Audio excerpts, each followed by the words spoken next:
If you're looking to create a LoRA, what's the biggest challenge you face? It's probably data preparation. How do you generate this data? Of course, there are many methods. Today, we're going to teach you a method that combines Qwen Image Edit with SDXL to generate highly realistic datasets. For example, if I want to train a LoRA for a specific character, what does the generated dataset look like? Let's take a look. We've generated 12 images here. Each image features a different environment, different clothing, different angles, and different lighting. We even used different lenses. The overall realism and character consistency are very good. Next, let's see how this technique is achieved. We won't rush to explain every detail of the workflow yet. First, let me explain where I found this workflow. To be clear, I didn't create this workflow myself. The story begins when I discovered a post on Twitter by a prominent figure called Photogenic Weekend. This person has published many high-quality image artworks and technical articles. So, when they released this workflow, I tried it out, which led to what you see now. Regarding the basic structure of this workflow, I haven't made any modifications or refactoring. Its original form is exactly as it was. So, let me clarify. This workflow is something I copied, but I hope it provides some inspiration for generating your datasets. Actually, there are many ways to generate data. Personally, I mainly use 3 methods. One is to use a workflow where we paste the face from a source image onto a target image to achieve character consistency. Here's a tip. Many people find that after pasting, the head appears disproportionately large. How do you adjust this? You can increase this parameter, for example, to 7.5, and then decrease this other parameter. That should resolve the issue. You can try it yourself. For detailed information on this workflow, you can refer to that specific video. I won't go into detail here. Now, let's look at what a dataset generated using this workflow looks like. Let's say we use the same beautiful woman from before. By using this face pasting method, we can get a dataset like this. As you can see, the overall quality is actually very high. However, it has a fatal flaw. If we zoom in, you'll notice that the facial details are relatively sparse, and the skin smoothing and plastic-like texture are quite prominent. Therefore, the sense of realism is somewhat lacking. The second method involves training a LoRA on older models to generate new datasets, which are then used to train new models. This might sound a bit convoluted, so let me explain simply. For instance, I train a LoRA for Qwen Image. Then I can generate corresponding images and use them to train our Qwen 2.2. This approach is also quite common. The third method is to use multimodal large models, such as our Flex Context or Qwen Image Edit. Using such methods can effectively ensure character consistency. Alright, now let's formally introduce the basic structure of this workflow. The first part is the Qwen Image Edit section. I recommend loading the Qwen Image Edit BF16 model as the main model. The BF16 model is generally better than the FP8 model for maintaining character consistency and achieving detail. For the clip and V, you can just use Qwen's self-developed model. We've also added a LoRA here. This is Qwen's 8-step acceleration LoRA. Furthermore, please note that there's a new node called Model Pass.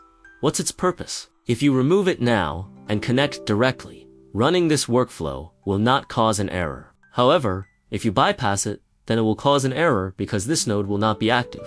Many people encounter this issue when running workflows. So, Kijai thought of a way to solve this problem by adding this new node. As you can see, this node is called Model Pass. If you add this node, even if you perform a bypass here, it will not affect the use of the S node. This is the basic way to use this node. Next, we have a reference image. Here, we scale it to 1,000,000 pixels to prepare for subsequent sampling.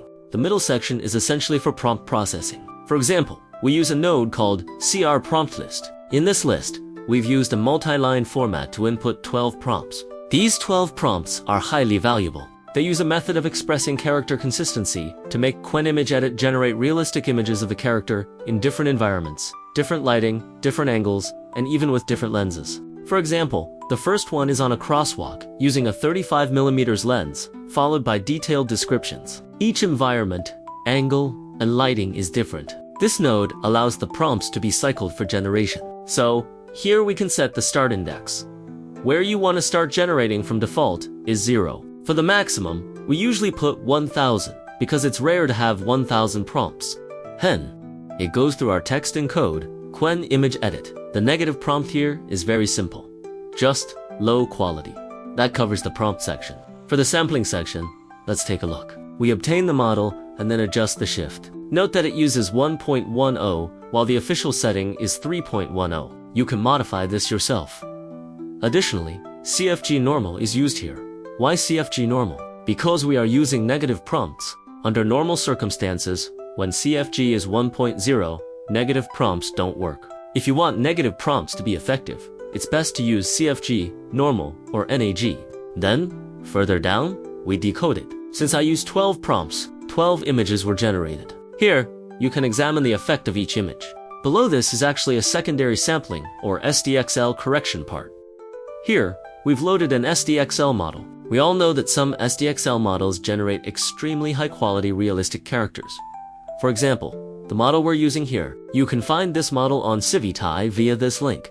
It has many versions. We're using the latest one, primarily to enhance realistic textures. You can check its example images and realistic effects. After loading it, since it's a checkpoint, its three components are together. Please note that we only need to provide a positive prompt, which is very simple here. Realistic skin details. As for the negative prompt, you don't need to provide one, as the model description clearly states that it's best not to use negative prompts. Afterward, there's an image upscaling step. The image is upscaled by 1.5 times, then latent space is generated for sampling. For this sampling, please note that 20 steps were performed, and the CFG is 3.5. Pay attention to the Denoise coefficient, which we set to 0.03, a very small value. Only a very minor correction was applied. Then, we perform another scaling it to 1,000,000 pixels, which is essentially 1024 by 1024. Finally, we load an upscale model to further enlarge the image, achieving our final result. Overall, the realistic texture of the entire image is much better than the previous face pasting method. For instance, if you look at the skin details, it doesn't necessarily have blemishes, but it represents a realistic portrayal of a character, right? You can see the skin texture is indeed present. Therefore, such training images or datasets might give us a better feel when training LoRA. I hope this workflow provides some inspiration and help for everyone training LoRA. Alright, that's all for today. Follow me to become an AI enthusiast.